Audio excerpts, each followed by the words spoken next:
നമസ്കാരം. ഇന്ന് ഗുരുപൂർണിമയാണ്. എല്ലാ ഗുരുക്കന്മാരെയും ആദരിക്കേണ്ടുന്ന ഒരു ദിവസം കൂടിയാണ് ഇന്ന്. നേരിട്ട് ആദരിക്കാൻ പറ്റിയില്ലെങ്കിലും നമ്മൾ സ്മരിച്ചാൽ മതി. ഞാൻ ഇന്ന് പറയാൻ വന്നിരിക്കുന്ന മെയിനായിട്ടുള്ള ഒരു 3 വിഷയത്തെക്കുറിച്ചാണ്. 3 കാര്യം. ആ 3 കാര്യങ്ങളുണ്ടെന്നുണ്ടെങ്കിൽ നമുക്ക് ഒരു സമൂഹത്തിൽ നല്ലൊരു വ്യക്തിത്വമായിട്ട് ജീവിക്കാൻ സാധിക്കും. ഇത് എൻ്റെ മാത്രം ഒരു അഭിപ്രായമാണ്. അല്ലെങ്കിൽ ഞാൻ പറയുന്നത് എൻ്റെ അഭിപ്രായമാണല്ലോ അല്ലേ. ഭയ, ഭക്തി, ബഹുമാനം. ഭയം ഈശ്വരനോടും, ഭക്തി നമ്മളെക്കാളും അറിവ് നേടി നമുക്ക് മുന്നേ സഞ്ചരിച്ച വ്യക്തികളോടും, ബഹുമാനം നമ്മളോളം നമ്മളെ താഴെത്തട്ടിലുള്ളതുമായിട്ടുള്ള വ്യക്തികളോടും മാത്രമായിരിക്കണം നമുക്കുണ്ടായിരിക്കേണ്ടത്. അപ്പോൾ നമ്മൾ ചോദിക്കും, ഈശ്വരനോട് എന്തിനാണ് നമ്മൾ ഭയക്കുന്നത്? ആ ഒരു ഭയത്തോടു കൂടിയുള്ള ഒരു ബഹുമാനമാണ് അത്. അതായത് ഭയത്തിൽ നിന്നും ഭക്തിയും, ഭക്തിയിൽ നിന്ന് ബഹുമാനത്തിലേക്കും പോകുന്ന ഒരു ശൈലിയായിരിക്കണം നമ്മുടെ ജീവിതത്തിൽ നമ്മൾ അനുവർത്തിച്ച് വരേണ്ടുന്ന മെയിനായിട്ടുള്ളൊരു കാര്യം. ഒരു വ്യക്തിയാവാൻ എന്താണ് നല്ല ഒരു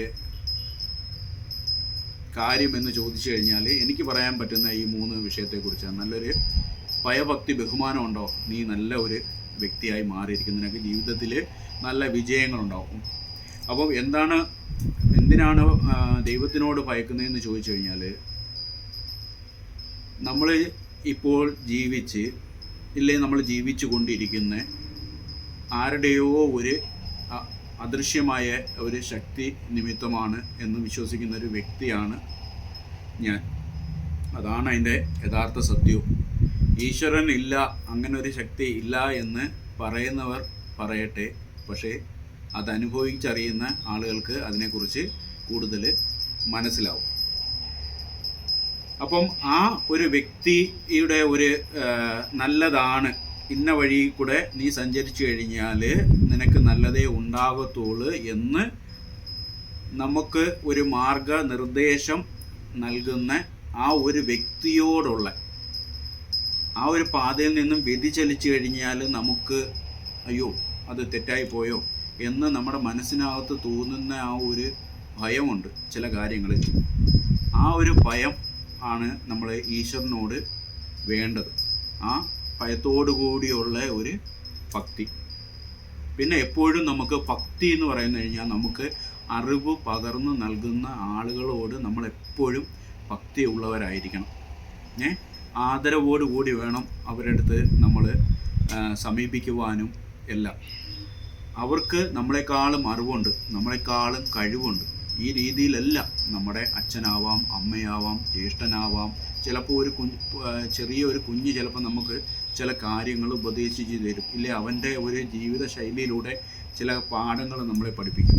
അപ്പോൾ അങ്ങനെ ആ രീതിയിൽ നിന്നുമെല്ലാം നമുക്ക് വലിപ്പ ചെറുപ്പങ്ങളില്ലാതെ നമുക്ക് ആ വ്യക്തിയോട് ഒരു ഗുരു ഉള്ള രീതിയിലുള്ള ഒരു ആദരവും ഭക്തിയും നമുക്ക് ആ മനുഷ്യൻ്റെ അടുത്ത് ഉണ്ടാവാം. ഈ പറഞ്ഞ ഭയവും ഉണ്ടാവണം, ഭക്തിയും ഉണ്ടാവണം.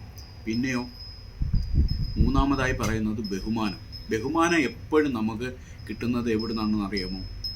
നമുക്ക് താഴെ ഇല്ല, നമ്മളെക്കാളും തസ്തികയിൽ ജോലിയാണെന്നുണ്ടെങ്കിൽ ജോലിയിൽ താഴെ തസ്തികയിലുള്ള ഒരു സമൂഹത്തിലേക്ക് നമ്മൾ ഇറങ്ങിച്ചെന്ന് കഴിഞ്ഞാൽ അവിടെയുള്ള ആളുകൾ നമ്മളെപ്പോലെ നമ്മളെക്കാളും നമ്മുടെ ഏജ് ഇല്ലേ അതിന് താഴോട്ട് ഉള്ള വ്യക്തികൾ, സാധാരണക്കാർ, സാമ്പത്തികമായിട്ടും ചിലപ്പോൾ ഒരുപക്ഷെ താഴെ തട്ടി നിൽക്കുന്നവരായിരിക്കാം.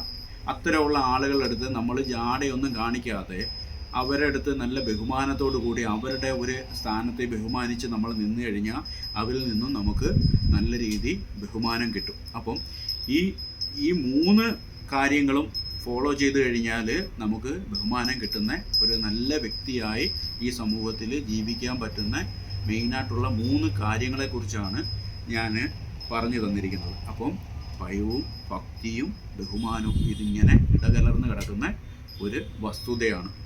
ഇത് കറക്റ്റായിട്ട് ഫോളോ ചെയ്ത് പോയി കഴിഞ്ഞു കഴിഞ്ഞാൽ നമുക്ക് ഉറപ്പായിട്ടും നല്ലൊരു വ്യക്തിയായിട്ട് ഈ സമൂഹത്തിൽ ജീവിക്കാൻ പറ്റും. അപ്പോൾ ഞാൻ പറഞ്ഞതിൻ്റെ പൊരുൾ എല്ലാവർക്കും മനസ്സിലായി കാണുമെന്ന് കരുതുന്നു. എല്ലാവർക്കും നന്ദി, നമസ്കാരം.